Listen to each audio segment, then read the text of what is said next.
Thank you so much, Revati ji. Good morning, children. It's my pleasure to talk today about a lady who has been an inspiration for me, and in the next 40 odd minutes I hope her story will also be an inspiration to you. Okay? So, like I said yesterday as well, today also it's much more fun for you and for me if you are not potted plants. So I will ask you lots of questions. I want lots of hands to go up. Okay, lots of perspectives, points of view, and then we'll have a fun session. All right? Okay. So, if I were to ask you to name one person who is a famous Indian queen, can I have a name? Jhansi Rani Lakshmibai. Yes. Rani Lakshmibai? Yes? Everybody agrees? Okay. So now, Rani Lakshmibai is inspiring or not? Yes or no? Yes. But my point is that Rani Lakshmibai is not the only warrior queen in India. So today I'm going to talk to you about India's what we call virangana. Veer means brave. Virangana means brave queens or warrior queens. And you might be surprised to know that India is one of those few countries which has a very long tradition of warrior queens. Okay? So, if Rani Lakshmibai is actually one of our last warrior queens, if not the last warrior queen. And before her, for about 1,500 years, 1.5 millennia, there has been queen after queen after queen after queen who have not only very bravely fought against the enemy, but they were also very good monarchs, very good rulers. Okay? So now if you are a king or a queen of a kingdom, it's one thing that you will protect it from outside invaders. That's one part of it. But that's not all, right? You have to also make sure that your people are looked after, they are prosperous, they have enough to eat, they are being allowed to plow the land, they are being allowed to go about their lives in a peaceful manner, they are happy, they are healthy. That's also your responsibility or not? It is, right? Now, a ruler who does both is actually an exceptional ruler. And the funny thing is that in India we have this very, very long tradition of warrior queens. Now you can, before I launch into the Indian tradition of viranganas, you can of course ask me, but is this only an Indian tradition or is this seen elsewhere in the world? What do you say? Yes? No? Do you see it elsewhere in the world? No? No? You see it elsewhere. Can you give me a name? She was not a virangana. She was just a politician. A virangana is somebody who goes to battle. Okay? So, Helen of Troy. But she caused the battle. She didn't go to battle. Okay? Yeah, there are examples. There is a British queen called Boudica. Boudica, have you heard of her? You can Google her. Boudica is a British queen and she went and she was a warrior queen. Okay? And she went and fought with the Romans. So there are examples elsewhere as well. There are examples in Central Asia. There are examples in Mesopotamia. If you go to Jordan, there is a very beautiful place called Petra. Now, the person who was in charge of Petra was a warrior queen. So there are examples from elsewhere in the world. But there are two things that make the India tradition interesting. Do you know what that is? One, we have many more of them. So all the people who are telling you that India is, we treated our women so badly, women were always in the house, they were not allowed to speak up, if their husbands died, they were forced to become sati. All these things we've been told, right? Not quite true. Okay? The fact is that if our society was so bad to women, how would we have so many viranganas? Now you can ask me, but ma'am, you have not given us any name. Only the name we have given you, na? Lakshmi Bai. So let me give you some names. Have you heard of a queen called Didda? Didda. She is from Kashmir. Okay? She was a virangana. Why was she a virangana? For 25 years. She ruled her kingdom very well. And she fought off all the enemies who attacked her, ruthlessly fought off. Okay? This was 10th century, 9th century, end of 9th century or beginning of 10th century. So about 1,500 years ago. Okay? Then then something strange happens. What is the strange thing that happens? From the 10th century onwards, Rani Lakshmi Bai is 1857, right? That is the uprising, the Sepoy uprising. So from the 10th century to 1857, in these 800 years, we see lots and lots of viranganas. Why? Why do you see so many viranganas in this period? Because for these 800 odd years, 800, 900 years, we have been enslaved. So we've had invaders before, you can say, but ma'am, the Greeks also came, no?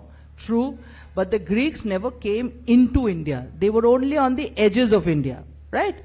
Then the Sakas came and the Hunas came. So many. Achaemenid Empire also came.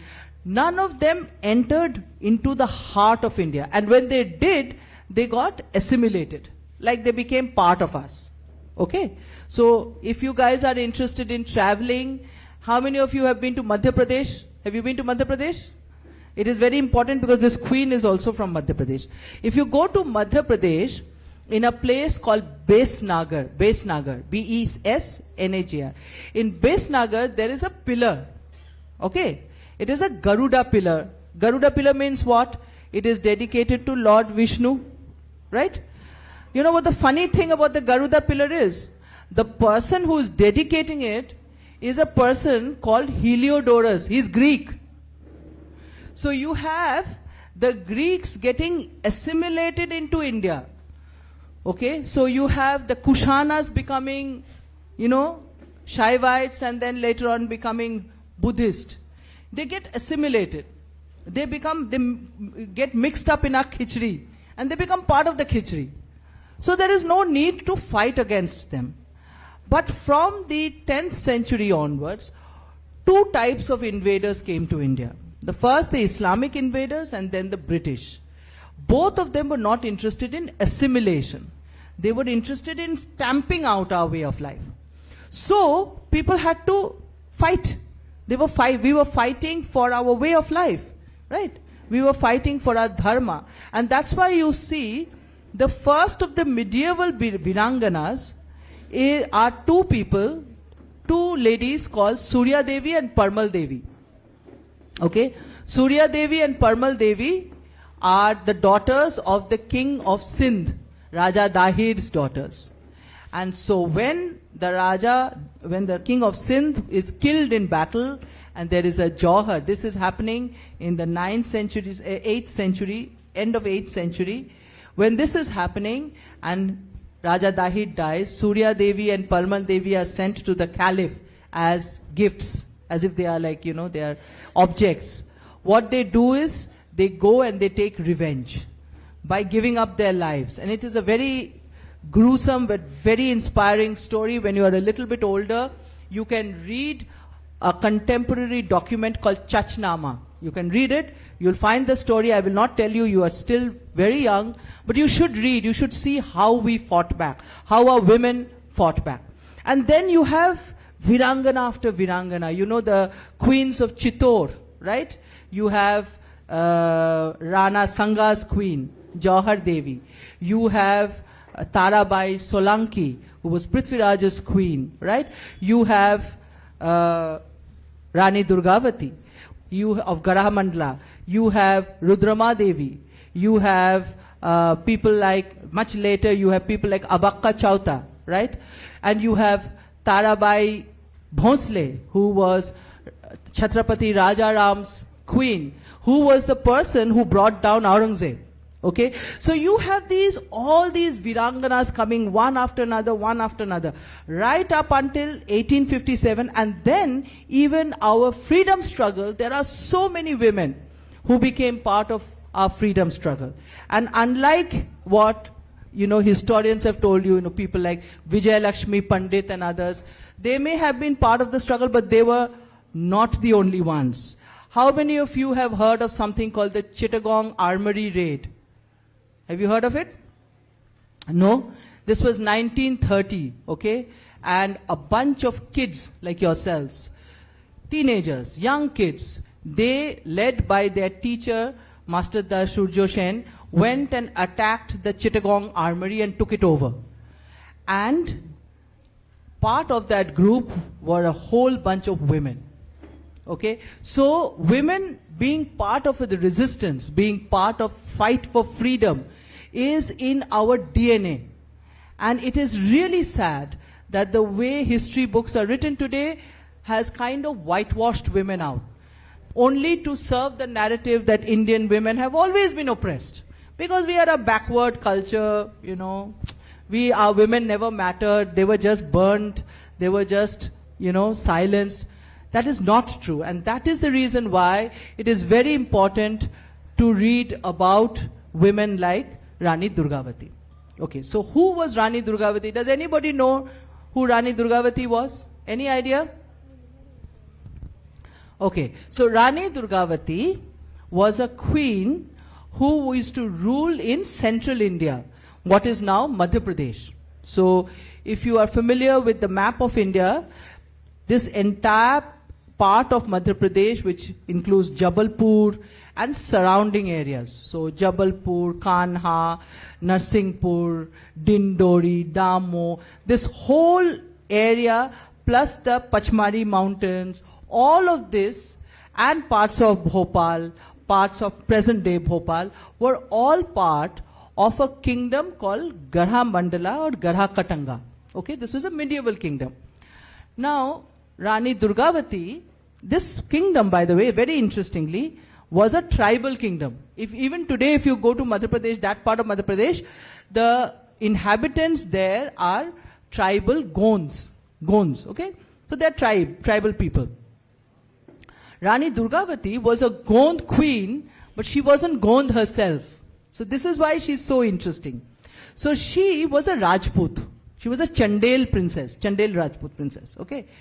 And obviously her father wanted her to marry a Chandel prince, but she fell in love with the Gond prince, whose name was, Sangram Shah's son, Dalpati. Dalpati was her boyfriend, and she fell in love with him, and she told her father, I am not going to marry whoever you are going to ask me to marry. I want to be a Gond queen. And she runs away and she marries Dalpati Shah. And Dalpati Shah's kingdom, Garha Mandala, was a very rich kingdom. They were very rich. Now you can ask me, why is it that this kingdom, which is in the middle of nowhere, surrounded by forests and hills, and they are tribals, why are they so rich? They were rich for 2-3 reasons. One is, back in the day, in the middle of last millennium, if you wanted to go and fight with somebody, wage a war, you had to have elephants. Very important. Elephants were like, like intercontinental ballistic missiles are today. You have to have them, right? So, these people, they had lots of elephants because even today if you go there, there are so many reserve forests around that area. There is Bandhavgarh, there is Kanha, there's a new reserve forest called Rani Durgavati Reserve Forest, many reserve forests. So those forests are still full of elephants. So back in the day also they had lots of elephants, so they would capture those elephants and train them and sell them to other kings, okay? So that's how they became very rich. The other reason why they were rich was because these people, this is a hilly kingdom. Even if you go today, you will see it's beautiful. If you go just after the monsoons, it looks really green and very beautiful. But you will find that there is a lot of water scarcity today. If you go to Jabalpur and surrounding areas today, you will find there is a lot of water scarcity. So you will say, but why is there water scarcity today? But back in the day, this area used to grow a lot of millets. They used to grow a lot of grain, mostly millets, barley, but also rice. Okay? How is it possible? How can you grow all these crops if there's no water? So this is where a queen like Rani Durgavati comes in. Durgavati, her husband Dalpati Shah and her father-in-law Sangram Shah, what they did was they dug a lot of tanks all over the kingdom. So she was the queen of Bawan Tal Talao. Bawan means 52. Tal Talao means big and small tanks. Okay? So she became the queen of Bawan Tal Talao. So 52 tanks around her kingdom, which means that people never had a shortage of water. Okay? And that water was used to farm. And so they were so rich because whatever they produced, they were a small kingdom. So they couldn't eat all of it themselves. So they sold it. And who would they sell it to? The Deccan and to Gujarat. Okay? So, how do we know all this? You can always say, but why are you saying all this? How do you know? This happened 500 years ago. We know all this because almost exactly 100 years ago, near Jabalpur, people, there is this place called Madan Mahal in Jabalpur. And if you Google it, you will see it's a very stark little, like sort of a structure on top of a hill. Now, near that place, in 1907 or 8, what happened was people go there and, children like yourselves, they go there and they play hide and seek. It's a nice place to play hide and seek. And while doing that, they came across a hidden treasure. What was that treasure? It was one huge heap of gold coins. Okay? Now, these gold coins were very interesting because these gold coins were from all over. So they were from Delhi. There were also gold coins from the Deccan. There were gold coins from Nepal. There were gold coins from all over. Okay. Now the thing with these gold coins is, people said a small kingdom which is in the middle of the forests, full of gonds, how do they have all this money? The immediate solution is they have all these money because they were trading. So if I go and sell elephants to Nepal, I will get Nepali coins. If I go and sell elephants to the Delhi Sultan, I will get Ashrafis from there. So that is how we get to know that Garha Mandla was a very rich kingdom. And they became rich because their kings were very good kings. They were thinking about their people. They were thinking about how to make sure that their people had enough food, enough water, and they knew how to look after their people well. Okay? So anyway, so Rani Durgavati comes and gets married to Dalpat Shah, and they are living very happily and all that. Meanwhile, what is happening in Delhi? It's very important to know because everything that happens to Rani Durgavati happens because of what is happening in Delhi. Okay? Around the time that Rani Durgavati gets married and goes away to Dalpat Shah, a little boy and his sister are tramping through biting cold and snow, and they are going to their father. Now, who is this little boy? This little boy is going to grow up and become very important in Rani Durgavati's life. His name was Akbar, Jalaluddin Muhammad Akbar. Okay? At that point, this Akbar is just about 4 years old, and then Humayun is, has been ousted from the throne of Delhi, and he is hiding, and Akbar is left to his uncles and aunts to be looked after. All of that happens.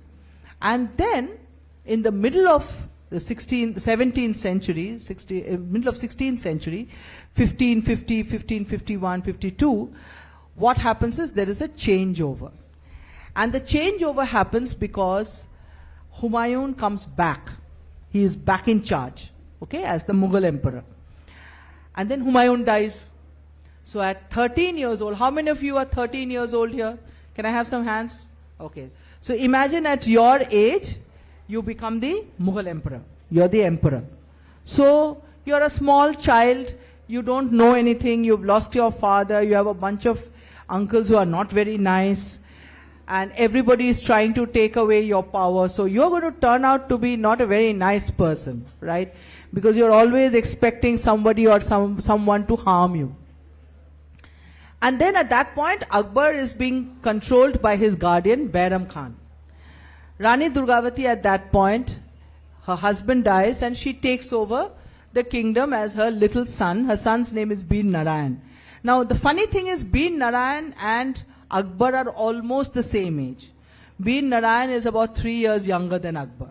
So Rani Durgavati at that point doesn't take Akbar seriously. He's a little boy. You know, what can a little boy do to me? I mean, I'm a good queen and I am ruling very well and he's a child. Big mistake. So what happens is that she is ruling well and all that, but the people around her, they think of her as like she's a pushover. She's a woman, you know. She's a woman in charge of a rich kingdom. Why don't we just get rid of her and take over the kingdom? So it starts with, you know, all the Sahais, all the different kings around her. But the biggest and most powerful neighbor she had was a character called Baz Bahadur. Okay, Baz Bahadur of Malwa. Now Baz Bahadur was told by everyone that, you know, you are a powerful Pathan and all that, and you have this rich kingdom of Malwa. Why don't you go and take over the Garha Mandla? What is that woman doing there? So he says, good, I will go and fight her. And he takes a bunch of people to attack her. Now you have to understand that the tribal Gonds they did not have big cannons. Okay, they didn't have big artillery. They had small musketry, so, you know, smaller rifles, and they had bows and arrows. So Rani Durgavati knew that anybody attacking her, she would have to use her terrain, the geography of her country, okay, to fight these people. So she was very clever. So what she did was, she lured Baz Bahadur into a narrow gorge. You know what a gorge is? There are mountains on both sides and there's a narrow defile in between. And Baz Bahadur, being Baz Bahadur, she's a woman, what does she know? So he goes straight in, and he went with a big army. He went with some 7,000-8,000 people. And he lost every one of them. Like all his men died. All his men died. Every single one of them. And he lost his uncle, who was his main general also. They were butchered. And he came back, you know, literally with his nose chopped off and naak kat gayi uski. He was like ashamed. Everybody was saying, a woman has gone and defeated you so decisively. Okay? And he was so upset about that, he went back and he took to drinking and writing songs. Very filmy, you know? I am a bad soldier. I am greedy. I'm trying to take over somebody else's kingdom. Then I'm given a nosebleed reply. And what do? I go back and say, and I drink and I write poetry. So, when this happened with Baz Bahadur, you must remember that Baz Bahadur was not the only one whom Rani Durgavati fought back, and fought back valiantly. So Rani Durgavati was in charge as her minor son's regent. So when the king is a minor, the king can have a regent, typically a guardian, who takes over the job of ruling the kingdom, right? So Rani Durgavati was ruling in her son's stead, Bir Narayan's stead. And for about 15 years she ruled. In these 15 years, guess how many times her country was attacked? More than 50 times. More than 50 times. So which means almost every month she had an attack. And every single time she was attacked, she and her people fought them back. And fought them back so well that she had this reputation that she may be a woman warrior, but she is a formidable woman warrior. She is really good at her job. So Baz Bahadur, when he was being an idiot, if you ask me, and thought that he could nicely take over her kingdom. And because she's a woman, of course she doesn't know how to fight. Learnt it the hard way that she meant business. And so he went back to his kingdom. But what happened was, a lot of the people, the kingdoms around her, around Rani Durgavati, they got scared. They said, oh my God, it is one thing to fight back smaller neighbors, but Baz Bahadur is a very rich and powerful neighbor, and she's fighting them back. So should we be scared or not? Now, around this time, something interesting was happening in Delhi. Akbar by now was about 18 years old. Bairam Khan was out of favor. He was finally killed. And Akbar was on his own. Okay? So he, like any 18-year-old, wanted to expand his territory, wanted to show people who's boss, right? So he had all these campaigns going on. Now, one of the campaigns that he did was to Central India. He was very clear that Madhya Pradesh and the surrounding areas of Bundelkhand should come under the Mughal Empire. So he sent his blood brother. Okay, blood brother means, not blood brother, milk brother. Milk brother means this, he and Adham Khan both were nursed when they were children by Mahamanaga. Mahamanaga was Akbar's nurse. So Akbar used to be very fond of Mahamanaga. She was like a mother, and Adham Khan was like a brother to him. So he sent Adham Khan and said, Jao, go and take over all these Central Indian kingdoms. So when Adham Khan comes to Central India, he takes over various kingdoms and all that, and then he defeats Baz Bahadur. Okay? And after he defeats Baz Bahadur and takes over other kingdoms, Raisen and all these other kingdoms around, in and around Garha Mandla, somebody tells him, hey, you know what? You are fighting all these people, but there's that woman sitting there. Huh? Her kingdom is really rich. And she has lots of gold, lots of coins, lots of elephants. Why don't you take her kingdom over as well? Okay?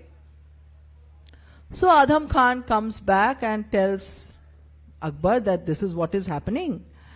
You should look at Rani Durgavati's kingdom as well. But while he was saying this, he made a mistake. He got all the loot that he got from all his conquests. He decided that instead of giving it to my brother, I'll keep it for myself. Akbar didn't like that very much. So what do you think Akbar did to his milk brother? Any idea? How? Threw him off from the terrace. So he falls down. He isn't dead. He's dragged up and threw him again. Very nice man. So if you guys watch this Hindi film called Jodha Akbar, this incident is shown in Jodha Akbar. So Adham Khan is summarily killed because obviously he was being greedy. And Akbar appoints Asaf Khan as his most important general and says, Acha, by the way, now that I have killed my milk brother, there is a kingdom in Central India. It's called Garha Mandla, and it's got a woman there. Take it over. Why should there be this rich kingdom sitting like that? It's like a mango, no? Ripe mango. We can just go and pluck it. So Asaf Khan says, okay, fine. And he comes to Central India. And initially what he thinks is, okay, fine, it's a woman. And we will just go and do border raids. So he goes and attacks her borders and then goes back, does all kind of things to intimidate her. And Rani Durgavati basically says, you are not going to intimidate me. I will not allow you to bully me. Okay, this is my kingdom. I am going to protect it. I am going to look after it. So please don't hassle me. So he realizes that this woman is difficult to bully. He'll not be able to bully her. So then he goes and tells Akbar that, listen, this is not going to be an easy job, okay? So can you please send me reinforcements? Now Akbar went and asked all his, generals and all that, what kind of a person is Rani Durgavati? Who is she, yaar? So they say, look, she has a very good reputation as a soldier. And if you just send some few men and some artillery means cannons and stuff like that, your army is going to be defeated. Okay, don't take this, please take this seriously, don't take this lightly. So Akbar sends some 50,000 men, all right, and 7 commanders, 7 Mughal generals against 1 woman. 7 Mughal generals, 50,000 men including infantry and cavalry, big guns, muskets, all the armor, weapons that you can think of, okay? And says, now go and get rid of this Rani Durgavati. So when Asaf Khan turns up at Garha Mandla, at that point, something peculiar was happening with Rani Durgavati. Now, you have to understand that the Gonds were a very federal, they are tribals. So the tribal society is very federal. What do I mean by federal? Can somebody tell me what federal is? Does anybody know what federal is? Huh? No. So federal means the kind of thing that we have today in India, no? We have a central government and we have state governments, and then under the state governments you have various district administration, and then you have gram panchayats, right? It's not one government at the center controlling everything, right? Now this kind of structure where the central government takes care of some things and everything else is handled at the local level, this is called federalism. So the tribal communities actually were very federal, and Mughal administration was very central. Everything was controlled by the emperor, everything. All land belonged to the emperor, okay? So if you were a peasant, the land you were farming did not belong to you, it belonged to the emperor. And everything, all your Mughal amirs, omras, everybody answered to the emperor. So what happened was, in Rani Durgavati's case, she had 52 Gar districts. Gar districts means like a fortress district. One fortress is a Gar, and around the fortress, the area around the fortress would be controlled by the local Raja or Lan who was in charge of the Gar. So the Kiladar, Faujdar would be in charge of the local area. And then the local area would be divided into villages, where each village would have a Patwari or a Patel who would control the administration of the village. Which means that when in times of war, Rani Durgavati had to depend on these people, no? The 52 Gar Rajas to give her men. Each Gar Raja would give 5,000, 8,000, 6,000, 4,000, whatever. And that together would make her army. And she had a few men of her own, about 2,000-3,000. Together they would make her army. So she had to depend on her Rajas to give her men to go into battle, right? What happened was, when Asaf Khan turns up, she's unprepared because the Mughals could travel really fast. And she thought that because of Garha Mandla being in the middle of the forest and all that, they're not going to come so quickly, but they do. So at that point, she has only about 500 men with her. So her people tell her, listen, you will not be able to fight the Mughal army with 500 men. And your Gar Rajas need some time, no, to raise men, to train them, to give them weapons. So why don't you go into hiding and stall, okay? Make sure you choose when to fight this enemy. So she says, fine.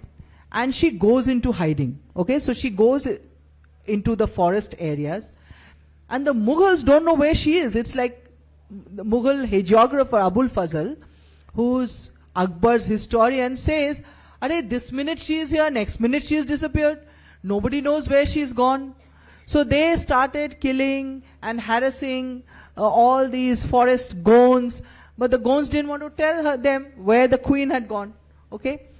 So the queen meanwhile went and she talked to all her Gar Rajas and all her Senapatis, all her commanders, and she got her army ready.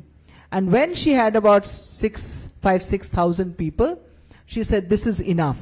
So all her generals were saying, but have you seen the Mughal army? They have 50,000, yeah? How will you fight? She said, I know how to fight. I will fight them the way I fought Baz Bahadur. I will fight them with my brain. Okay? So what she does is, she chooses this place called Narayanala. If you go to Jabalpur today also, you will see Narayanala is between two rivers. On the one side is Narmada, the mighty Narmada. On the other side is the Son. And in between is this narrow area. Now it's a road, of course. And the flood plains have been turned into farmland. But back in the day, they were just mountainous area with a narrow defile in between. You know what a defile is, right? Mountain on one side, mountain on the other side. And there's a narrow sort of space in between. So she chose that space. She says, this is perfect. And at that point, she chooses that place, puts all her Gond archers on top of the mountains. So they can use, they are like snipers. Do you know what a sniper is? Today it is people with, guns. But back in the day, there used to be people with bows and arrows. So they were all on top.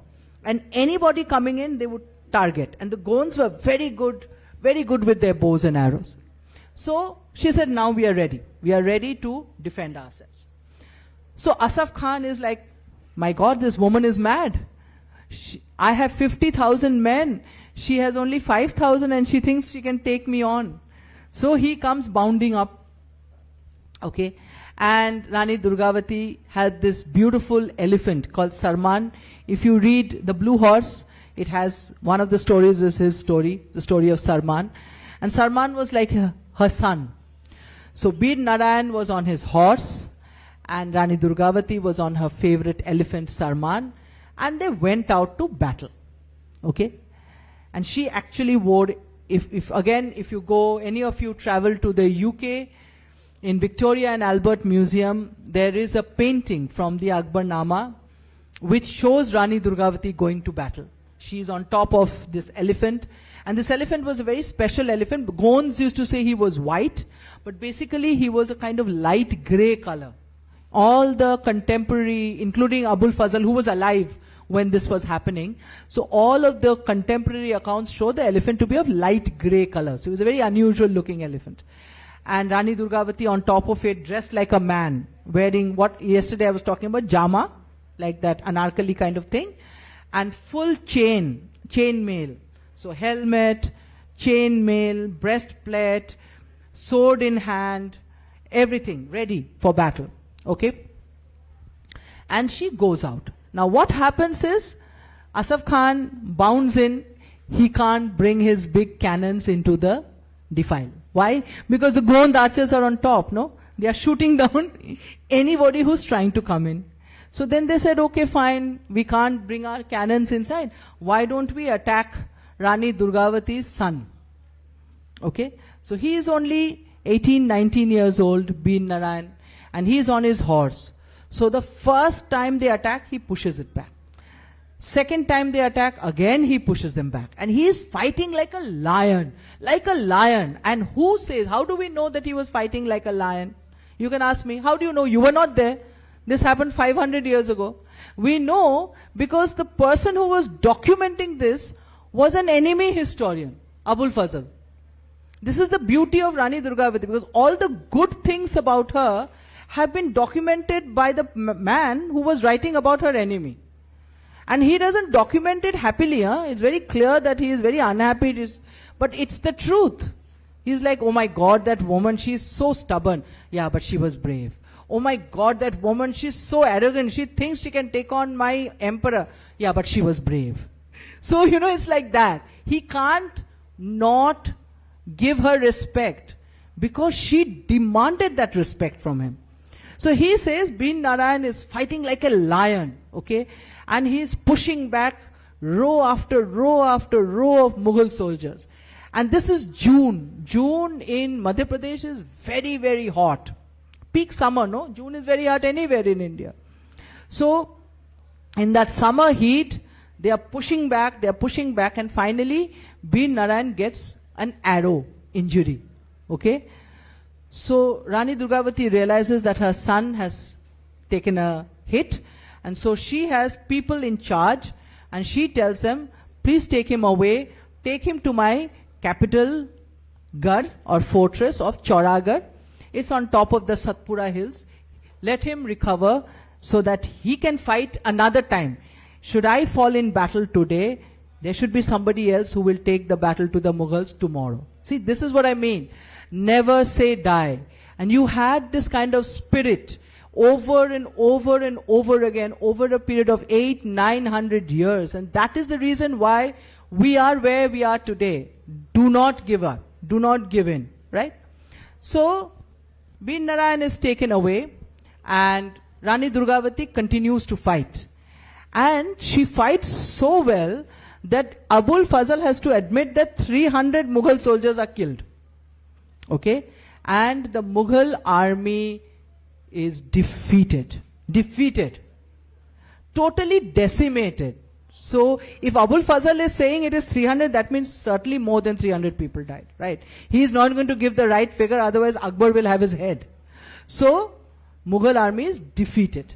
And the Gonds are exultant. They are like, see, we have managed to take on the greatest army in the world at that time. The Mughal army was one of the greatest in the world at that time. This is 1564. Okay? 1564. This is around the time that the Tudors were ruling England. England was a miserable, rain-swept, disease-ridden, tiny little island.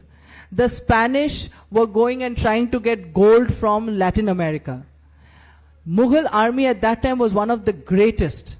And this queen in a small kingdom in the heart of India tells Akbar, I will not bow down to your bullying. Okay? So she goes back and she's very happy and everybody is very happy. And she says, we have to fight again tonight, in the night. Because if we don't destroy Asaf Khan's guns, tomorrow those big guns will be in the ravine and we will lose the battle. Okay? But her generals are very happy. They've just won a big victory, So they don't want her to go and attack again. They're like, but we've just won. It's not that we've been defeated. Our men are feeling great right now. Give them time to rest. We will take on the Mughals tomorrow. If we have managed to do it today, we'll do it tomorrow. Okay? But she knows better. This is why we say that she was a brilliant tactician.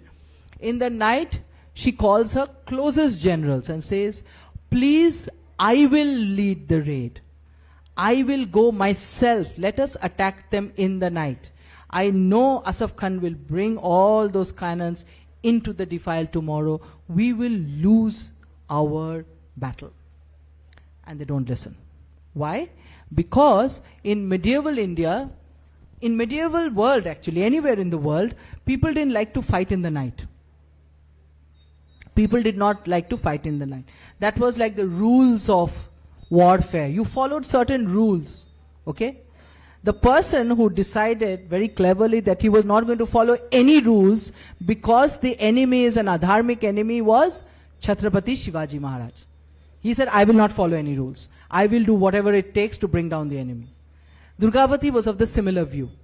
That I need to do whatever it takes to bring down this enemy because the enemy is not going to follow any rules. Alright? But people didn't listen to her. Next morning, when they go to the battlefield, the cannons are in place. Okay?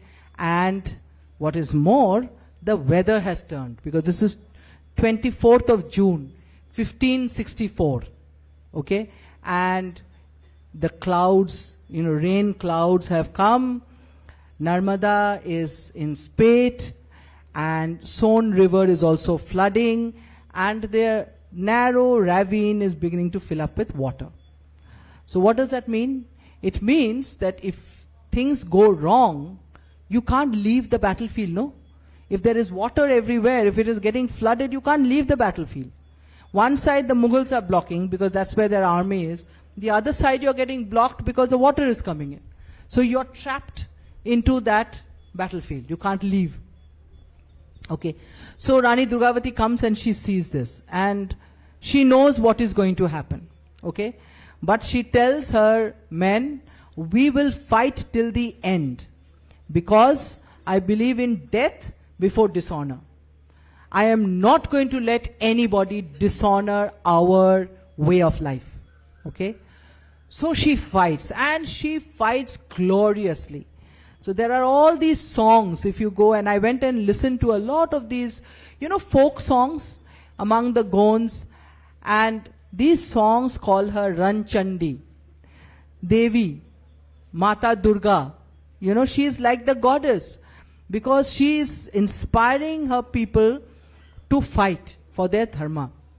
So then she goes, and this fight happens until the third prahar, till about 3:30, 4 o'clock in the afternoon.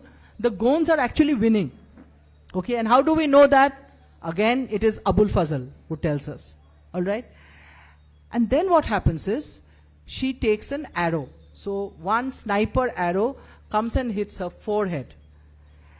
And she takes it out. But she's bleeding. And then another arrow comes and it hits her on the neck. And she is bleeding more. So if she knows that these arrow heads are still embedded in her neck and in her temple, right? So she is under a lot of pain. And she is bleeding. But if you lose so much blood, what happens is, you will become unconscious. No, you will black out. So she is sitting on top of the elephant, and she blacks out. She is unconscious. Her men who are fighting below don't know that she is unconscious, no? How will they know? They are fighting below, and they keep looking to see if their queen is alive or not on the elephant. That's why the queen is on the elephant, right? So they're looking to see, is the queen alive or not? Suddenly they see the queen has fallen. Okay? So they don't know whether she is alive or dead. They think that she is dead. So they start deserting. They are saying, she is dead. What are we fighting for?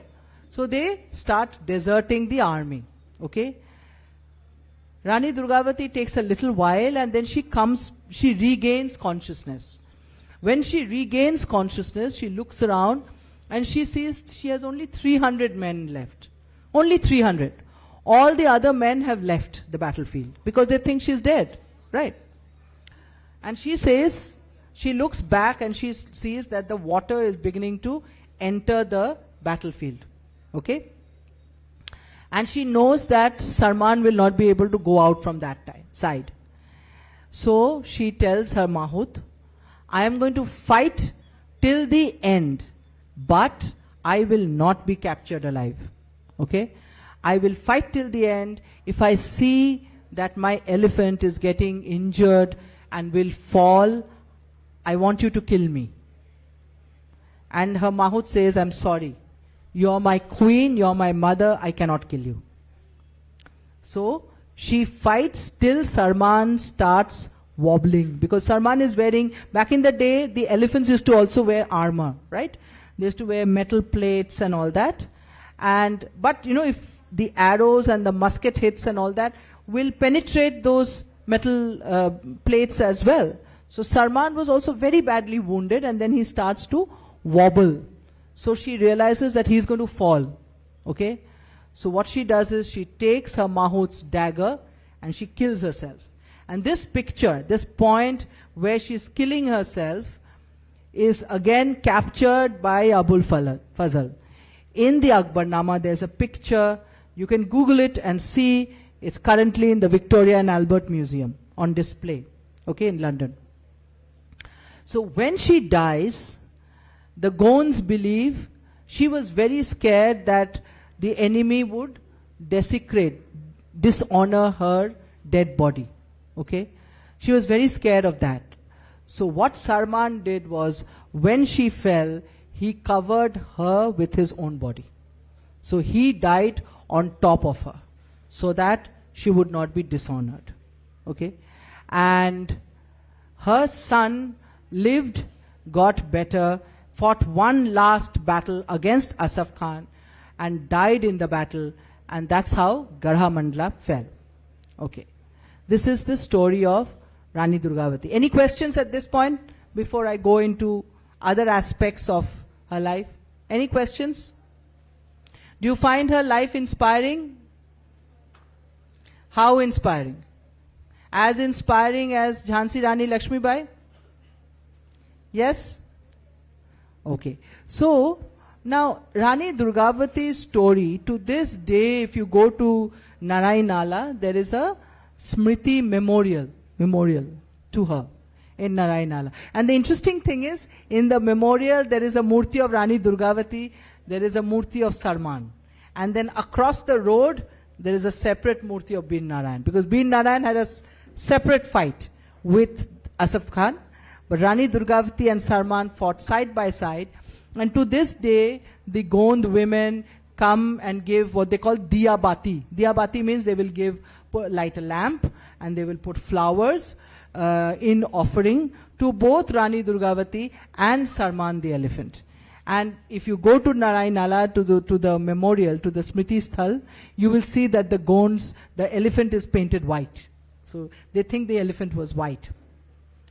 So Rani Durgavati's fall led to the plunder of Garhamandla. Okay, the Mughal Asaf Khan, he went and looted and looted and looted till there was nothing left. And he was, again we get to know that his main aim in crushing Rani Durgavati was loot. They just wanted the gold. So the kingdom, which was very prosperous and very rich and very peace-loving, was reduced to poverty. Okay? And Gonds subsequently, in the next 200 years, became poorer and poorer and poorer.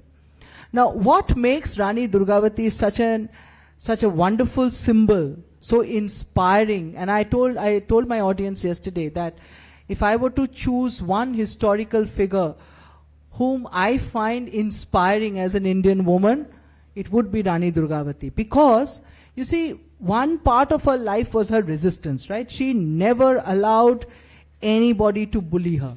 Even if that anybody was the Mughal emperor. She was like, I will not bow down in dishonor. I will not bend my knee to this person who is bullying me. Okay? So that was one part of her. But the other part of her was how good she was as a ruler. I was telling you, no, that the ruler has two roles to play. One is to protect. Yeah, you have to protect your kingdom. Make sure your people are not being harassed and invaded by enemies. But the other aspect of your rule is that you must make sure that your people are well fed, they are happy, they are prosperous, they are looked after. And in this, Rani Durgavati was a very, very good ruler. If you go to Jabalpur, you will find that there are two types of murtis of Rani Durgavati. One set of murti is always her on the elephant. Okay, so Rani Durgavati is never shown on horseback. She's always on Sarman. She never used any other mount. And she's sitting on top of Sarman, and she has her sword in her hand, and she has her shield, and she's wearing chain mail, and she's very much, Ranchandi. She's battle ready. The other aspect of her is, there is this Gond song which describes it beautifully, that under Rani Durgavati, Sare Jagma Sone Ka Sikka. Sare Jagma Sone Ka Sikka. That means, according to them, the whole kingdom was covered with gold coins. Now, obviously that is not true, right? That is hyperbole. But what he is trying to say, the bard is trying to say here is, that Rani Durgavati was such a good ruler that people were prosperous. And again, how do we know about this? Abul Fazl tells us. Because he says that under her, her people used to pay their taxes in gold coins. Can you imagine people paying their taxes in gold coins and in elephants? So either you pay your tax in gold coins or you pay your taxes in elephants. So which means that people must have been rich. Right? Otherwise, how are they going to pay taxes in gold coins and elephants? 150 years or less than 150 years after Rani Durgavati, when Shah Jahan and Aurangzeb our Mughal emperors, how do these same people pay their taxes? You know how they pay their taxes? Chironji seed and bamboo. There's a difference between chironji seed and bamboo and elephants and gold coins, right? So that was what had happened to this kingdom in this interim. Because you replaced a ruler who truly cared for her people with a ruler who really didn't care. He was very far away. His only aim was to extract money out of this place. So he didn't care, right? So you have this ruler who made her kingdom rich, and she was somebody who was looked upon as the ideal ruler, the best. So to this day, when you go to Jabalpur and you talk to the Gonds and you ask them, what are the 2 dates that you celebrate? Okay? There are 2 Balidan Divas. Balidan means sacrifice. So 2 Balidan Divases in that area. The first is 24th of June, which is the day when Rani Durgavati died. The second is 18th of September. Now you can ask me what happened in 18th of September. 18th of September 1857 is when Rani Durgavati's descendants, Raja Shankar and Raja Raghunath, they were fighting for their people against the English. Okay? Because by that time, and I'll tell you in just a bit, if you have time, we have 5 minutes. Yeah. So the English were also rapacious. They were destroying the country, and the king, Raja Shankar Raghunath, wanted to destroy the English, to fight the English. So they joined the Sepoy uprising. The English caught them, tied them to the mouth of the cannon and blew them away. Okay? We never hear of these stories because these are tribal rulers. They have been sort of, again, washed out of our storytelling. So, Raja Shankar Raghunath's sacrifice, 18th of September, is the second Balidan Divas, which tells us exactly what the Gonds think of their outsiders. The Mughal and the British are their enemies to this day. And if you ask anybody in that area, who is your favorite, who is the best ruler that this region has ever had, they will always say Rani Durgavati. So that's the story of Rani Durgavati. Please do research her. Please research other queens like her, and I hope their stories will inspire you.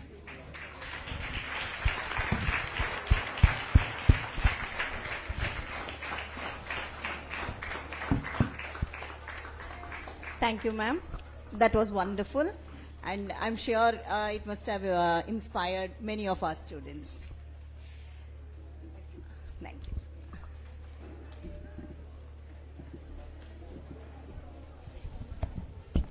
Our next session. Please be seated.